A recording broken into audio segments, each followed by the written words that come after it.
Iran will pay a price for attacking Israel. That's the word from the head of the IDF. The questions are when, where, and how. Well, one of Israel's key concerns is keeping together the coalition that includes the United States and European nations, along with Saudi Arabia and Jordan. CBN Middle East correspondent Julie Stahl has more. Israel says there's no doubt it will respond to the unprecedented drone and missile attack by Iran. Iran will face the consequences for its actions. We will choose our response accordingly. The question is how and when.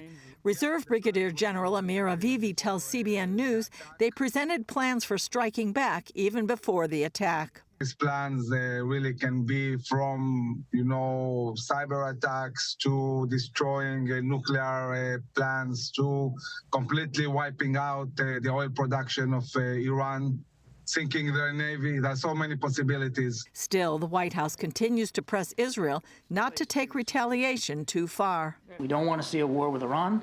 We don't want to see a broader regional conflict. We will do what we have to do to defend Israel. We're committed to a ceasefire that will bring the hostages home and preventing conflict from spreading beyond what it already has. Avivi says although Israel can hit Iran in many ways, there's something bigger at stake. One of the considerations is that Israel, of course, would rather see a buildup of a coalition. Israel's successful defense is due to a coalition that included Arab nations like Jordan and Saudi Arabia. Jordanian planes took part in shooting down the massive waves of drones headed for Israel.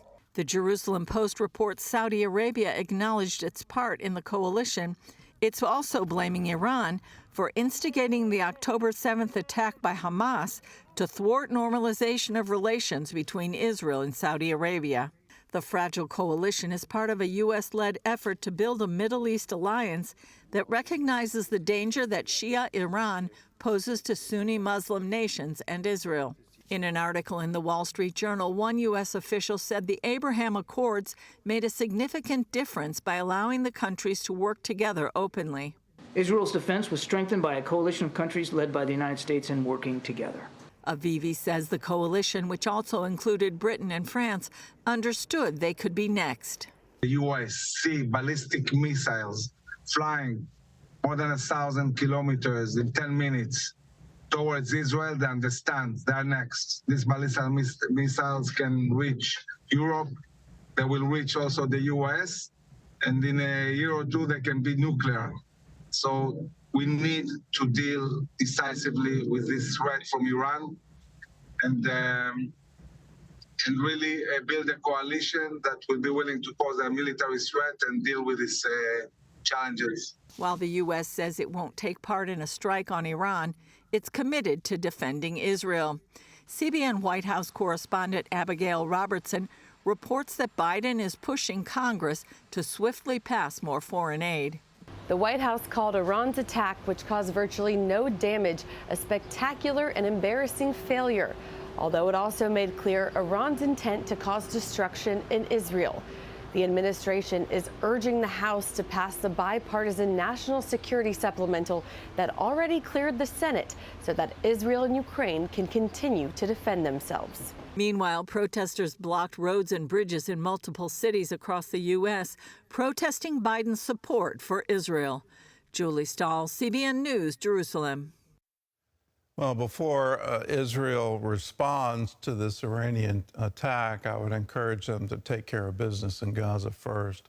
You need to secure that southern border. Hamas has pledged to repeat October 7 again and again and again. And so in response to that pledge, they shouldn't exist anymore. They shouldn't be the government of Gaza anymore.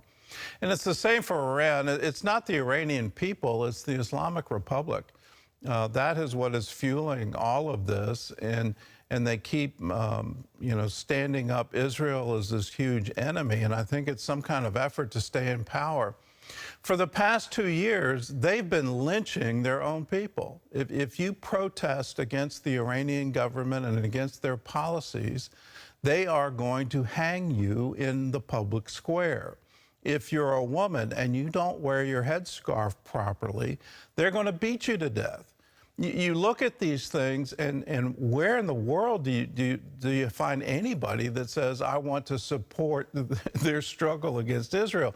But we're seeing it. I mean, these protests in our own streets, you've got to be kidding me. You're going to stand with that. You're going to stand with terrorism. You're going to stand with, let's attack innocent civilians and kill them mercilessly.